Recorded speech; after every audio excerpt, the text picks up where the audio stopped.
Now, this video should probably be my shortest video of the day.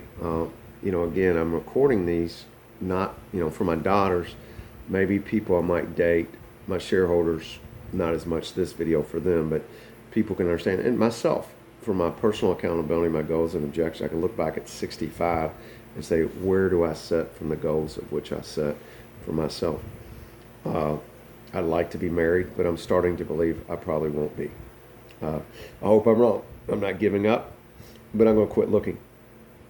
I started quit looking already. I had some dating sites that paid for it. It were like annualized. I didn't get no refund, but I haven't been actively dating like I was. I'm preparing for the Great Loop. Now, I'll put a map up on my thing when I post this. The Great Loop is all the inland waterways east of the Mississippi, up to the Great Lakes and around the Keys, around the whole thing, up the Hudson, Erie Canal. It's the most phenomenal journey ever. It can take, if you do it sort of leisurely but like continuously, 2 years. Most people would never spend 2 years on a boat, and I don't know that I'm going to spend. I'm not planning on spending 2 years contiguous. I'm going to make a loose plan because there's seasonal when you should be in certain places. Like obviously you don't be in the Great Lakes in the winter. Okay. And it's hot and here it'd be better to be up in the north. So you strategically plan that. Now there was a series, and when I was married to Lori, which was 1990 to 2006, flipping channels. I'm not big on TV. I found this show called On the Waterways. It was done on PBS. Phenomenal. Long story short, kid was from Fort Wayne, Indiana. Dad was fairly wealthy. He went to University of Florida to study documentary film production, which seemed kind of weird to go to University of Florida for that. Maybe when he's down there, he's a very serious student, and he started thinking about documentaries, and he wanted to document all the cities that touch the water: Louisville, Cincinnati, Memphis, New Orleans, St. Pete, Fort Myers, Naples, Key West, Miami, Chesapeake Bay, that. And what did water mean to the city in the history? And it was phenomenal. There's about 6 DVDs, 5 or 6, I don't remember exactly. I ended up buying the DVDs.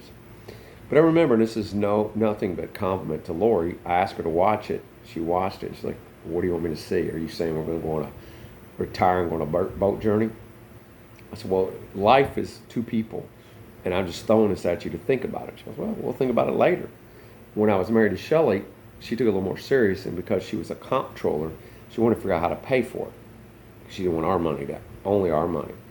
And credit to her, she came up with a way to commoditize the trip and actually profit. And where the kids or the young man whose ideal was to do this journey, and I forgot to mention what happened to it, unfortunately, but to stay on the topic, Shelley wanted to put a teacher, a marine biology teacher, and look at what global warming and pollution has done to the water, and redo the series, get corporate sponsors, and actually sell curriculum to the high schools in this country for marine biology. If you're in North Dakota, how are you going to learn about marine biology? And a high school can't, whatever they're paying a teacher, $40,000, $50,000, or $60,000, they should be paying them more, but they can't afford marine biology teacher for 1 or 2 periods a year or night. So this would be electronic curriculum delivered. So credit needs to go not to me, but to Shelley for that. In the spirit of that, I want to commoditize this trip and make a purpose other than just going, drinking, whatever. One of my classmates from DeSales says he's going to go with me in his boat, Dave Derringer. Hopefully some other people might, or others can join us, because I'm wanting to get a 70-foot boat, and we'll have either 4 or 5 staterooms.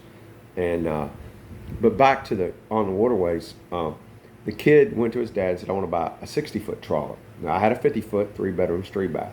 60-foot's typically 4 bedrooms, 4 baths, or 4 staterooms. They call it. 70-foot can be 5, or sometimes they take one of the staterooms and they make an office or a big closet for a lady. Probably going to go 60 to 70 foot. And that. Well, anyway, the dude's father, he said, Dad, will you fund this trip? His dad said, do a business plan. The kid did a phenomenal business plan. They bought the boat, and then unfortunately the kid died in a car wreck. His father mourned him. Once he recovered from it, or he thought the only way to honor his son is to do the journey. I've had two dear friends that lost children, and they all continue. One is active in the Boy Scouts. One does a run annually for his daughter. To lose a child, psychologically and logically, I know what it would theoretically feel like, but you can't imagine until you do it. So this series took even more. They had Jason Robards narrate it. So if you're ever interested and you want to learn more, watch On the Waterways. I think you can get it on Amazon Prime or you can buy it. But it's the foundation of what I'm about to undertake. And what I want to do is probably take 5 years to do it, but not 5 continuous years. Say I'm going to the Keys. Let's say the plan says we're going to be in Keys for a week or two. But I get down in a dock next to some group of people and it's fun, or they want to go, to Cuba or whatever. I just want to do whatever. I don't want to have a schedule. But what I do think is in the commoditization, if I could find a really sharp video capable person, she could almost get on Travel Channel or Discovery Channel, or where are we going to eat tonight? What are we going to see tourism wise? What are we going to do in the city? And then afterwards, give reviews and have us follow like a subscription. So that's what I want to do and be underway. So that's the Great Loop. I recorded dating videos twice. One in 2019 after an incident, and then it changed my life. And then once, on May 7th, I believe it was, of this year. But I remember in the first one, I said, Harleys, I like Harleys, but it's weird. I like somebody riding on the back with me. I've not dated yet a woman who has her own. I guess it'd be kind of cool. We take off and go. But, I do like somebody riding, holding on, whispering in the ear, or just talking. I can't really whisper on a Harley, but just talking in your ear, or whatever. And I said, well, but if she don't like Harleys, I'll still have a relationship, but I won't without a boat. And so that's kind of what I'm doing. If you don't want to go on this journey, I'm not giving up that part of my life. I'm going on this journey. Okay? And I need a first mate. And I hope she's video capable. And I hope she can be creative, like my second wife, in the sense that we come up with some way to do this. Not that we can't pay for it after we sell the boat. After we sell the company, but it'd be great. Why spend money if you can make money? So that's my story. It's my shortest video. And I got one more to do tonight, and that's it. So thank you. If anybody's got any questions about the Great Loop, you might got any suggestions, let me know.